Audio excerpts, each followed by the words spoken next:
Good morning, students. This lesson is of class 10th for the subject of History and Civics. This lesson is being submitted to you on 19th July 2021. All the students, please open page number 179 of your textbook and listen very carefully. The President. The Indian Union Executive consists of the President, the Vice President, and the Council of Ministers headed by the Prime Minister. The President is the head of the state and the Supreme Commander of the Defense Forces of India. He is the first citizen of India. Qualifications for election. First, he must be a citizen of India. Second, he must be above 35 years of age. Third, he must be qualified for election as a member of the Lok Sabha. Fourth, he must not hold any office of profit under the center or state government. Composition of the Electoral College. The President is elected by the members of an electoral college consisting of number 1. The elected members of both the houses of parliament, and second, the elected members of the legislative assemblies of the states. Election is by secret ballot according to the system of proportional representation by means of single transferable vote system.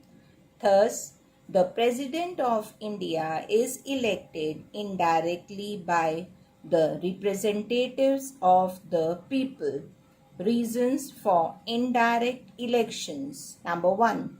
India has a parliamentary system of government, due to which direct elections for the president cannot be held. Second, direct election would involve lot of work, time and money. Third, the size of the electorates in India is too big, which makes direct election unrealistic. It is difficult to make a suitable electoral system for the direct election of the president.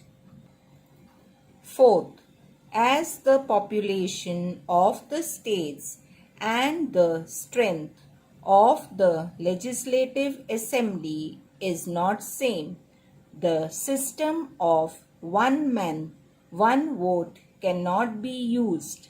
Fifth, a direct election would give too much of powers in the hands of the masses, with a very high percentage of illiterates among them.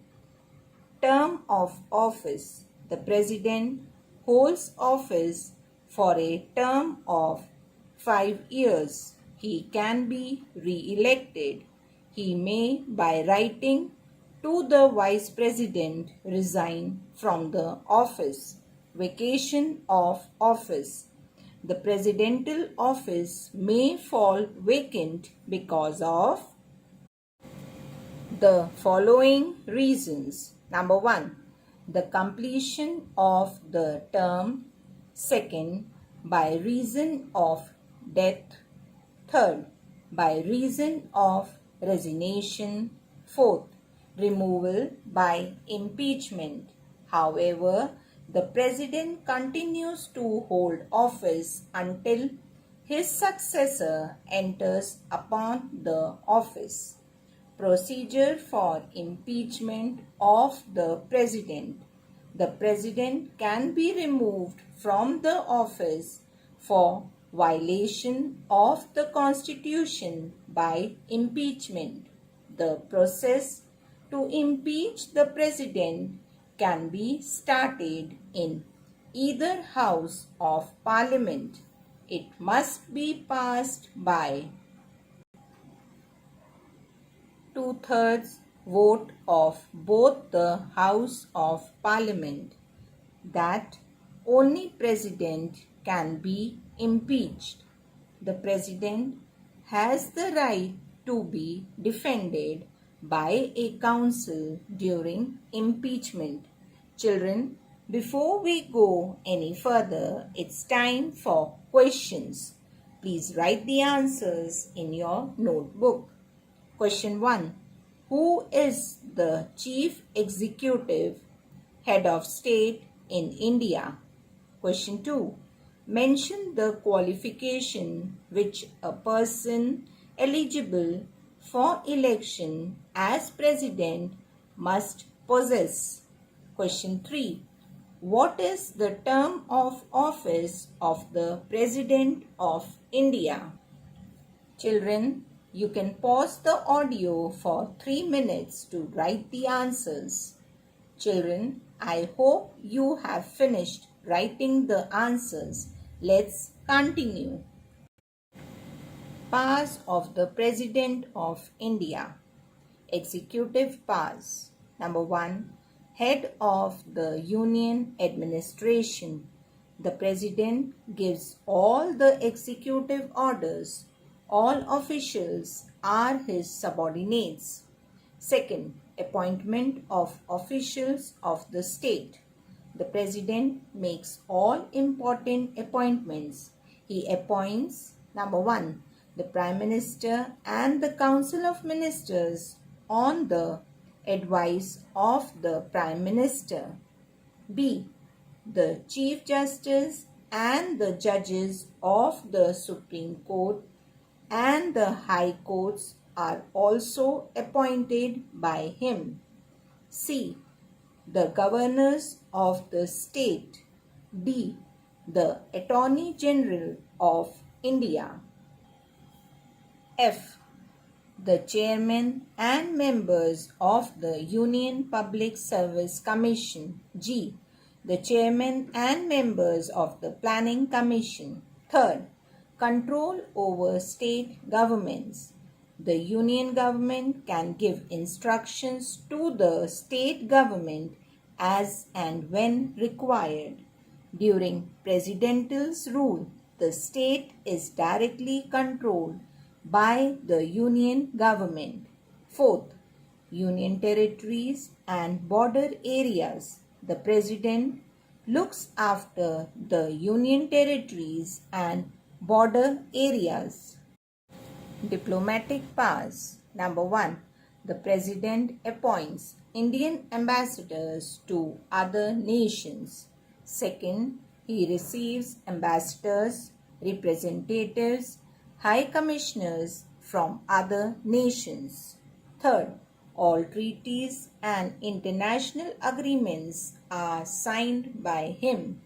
Fourth, in the international conferences, the President represents India. Legislative powers. Number 1. Addresses sessions of Parliament. The President addresses the Parliament at the beginning of the first session of the Parliament after the general elections are over and the first session of each year. Second, messages to Parliament. He can send messages to any house of the Parliament whenever required. Third, summon and prorogue the houses. The President can summon, call meeting and prorogue, discontinue the Parliament and dissolve the Lok Sabha. The Rajya Sabha is a permanent house and so it cannot be dissolved. Fourth, dissolve the Lok Sabha. The President can dissolve the Lok Sabha and conduct fresh elections. Rajya Sabha is a permanent house. It cannot be dissolved. Fifth, nomination of members. The President nominates 12 members to the Rajya Sabha from among people having special knowledge in literature, science, art, and social service. Sixth, assent to bills. The President's assent is necessary for all the bills passed by the two houses of the Union Legislature so that they can become acts. A bill is sent to the President for his approval after it is passed by both the houses. The President may give his assent or withhold the bill or send it back to the House with recommendations. However, if the bill is passed in the same form again, the President is bound to give his assent. Seventh, promulgate ordinances. The President can issue ordinances under two conditions. Number one, when the Parliament is not in session. Second, when the President is satisfied that immediate action is needed, but all the ordinances has to be put before the Parliament within 6 weeks from its reassembly. If approved, it becomes a law. Otherwise, it becomes null and void or loses its significance. Eighth, assent to some state bills. The governor can send some state bills for the approval of the President. The President can refuse his assent or he can also send the bill back for reconsideration. Ninth, formation of new states. The President can pass a bill for the formation of new states or to change the areas of the states. Children, financial powers are deleted by the Council. Please note. Military powers. Number 1. The President is the Supreme Commander of the Defence Forces of India, but the President has to use this power in accordance with the laws made by Parliament. Second, he appoints the chiefs of the 3 wings of the armed forces. Third, the President has the power to declare war and peace according to the directions of the Parliament. Children, please note, judicial powers are not in your syllabus anymore. Before we go any further, it's question time.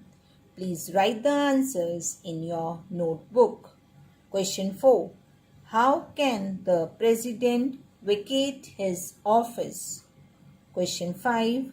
What is an audience? Question 6. Who is the Supreme Commander of the Armed Forces in India?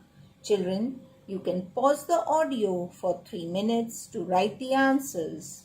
Children, I hope you have finished writing the answers. Let's continue. Discretionary powers.